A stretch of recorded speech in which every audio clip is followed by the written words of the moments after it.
একবার এরকম ক্ষয়ক্ষতি করতেছে। এই পিএস আমাদেরকে অনেক অত্যাচার জুলুম করছে। আমরা কোনো বিচার পাইনি আজকে ৭-৮ বছর। ঘরের সামনে একটা ঘর ফালাই ফেলছে, এই যে ৫ বছর হাঁটতে পারি না, পা কাটা যায়, হাত কাটা যায়, শাড়ি কাটা যায়, তবু কিচ্ছু করি নাই। বারে আসি, কিছুদিন আগে সন্ত্রাস নিয়ে আমার গাছের ডাইল ডাব সব কাটি-কুটি নিয়ে গেছে। এই ওয়ার্ড্রপ ভাঙি, খুলি ওয়ার্ড্রপের ভিতরে আপনার আমার টাকা ছিল, আমার ছেলে বিদেশ যাইব, টাকা আমি রেডি করিয়েছি। এখানে আছে ১.৫ লক্ষ টাকা, আর আমার মহিলারা ছিল ২ ভরি স্বর্ণ, এগুলো রয়েছে। আর আমার কাগজপত্র দলিলপত্র যা ছিল এখানে আমরা ওয়ার্ড্রপে মেলাইছি, এখান থেকে এগুলো রয়েছে। একবার এরকম ক্ষয়ক্ষতি করতেছে। এই পিএস আমাদেরকে অনেক অত্যাচার জুলুম করছে। আমরা কোনো বিচার পাইনি আজকে ৭-৮ বছর। ঘরের সামনে একটা ঘর ফালাই ফেলছে, এই যে ৫ বছর হাঁটতে পারি না, পা কাটা যায়, হাত কাটা যায়, শাড়ি কাটা যায়, তবু কিচ্ছু করি নাই। বারে আসি, কিছুদিন আগে সন্ত্রাস নিয়ে আমার গাছের ডাইল ডাব সব কাটি-কুটি নিয়ে গেছে। তাও আমরা কিছু করি নাই।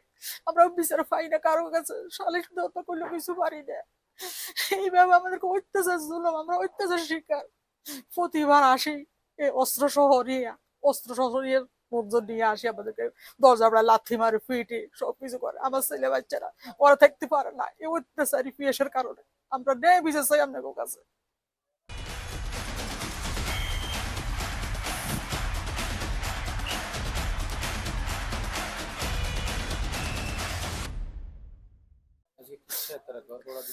আজকে আমার ঘরে দেখেন না, ভাঙচুর করে, আমাদেরকে খুঁজেও না পাই, সব ভাঙি চুরি, সব স্বর্ণ অলংকার, টাকা পয়সা, আমার ছেলের পাসপোর্ট সব নিয়ে গেছে, দলিল পত্র।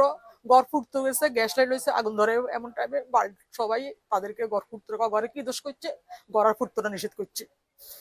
আপনার কাছে ন্যায় বিচার চান, ন্যায় বিচার করেন, এই পর্যন্ত কারো কাছে পাইনি ন্যায় বিচার।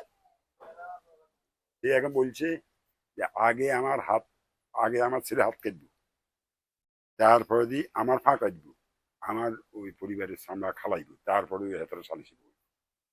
এটা আজ এই কালিয়া হইতে শুরু, এইটা এই শেষ, এখন এই ঘটনাটা করি। আমি বলছি তো নারকেল ফাড়ালই, যদি আমার ছেলেদের যখন বাধা দিছে, বাধা দেওয়ার পরে এতে আইছে দা হলে কোবাইতো। এবার আমার পরিবারের ছেলেরে ফিরায়, এতে বলতেছে তুই হিরেছে যে সার দিয়ে আরে কি করবি, দাহলে আগাই আইসে যে দা হিরি তো গেছে, আরে বাড়ি দিছে দা বাড়াই দেয় হচ্ছে এটির হাতে। এই হলো কাহিনী। এই কাহিনীর সূত্র করিও না আবার এটা। আর পুরানা তো বহুত আছে গো, এটা এটা কত অত্যাচার করছে, এটা কোনো বলার মতো। আমি ধৈর্য ধরতে এই পর্যন্ত আইব।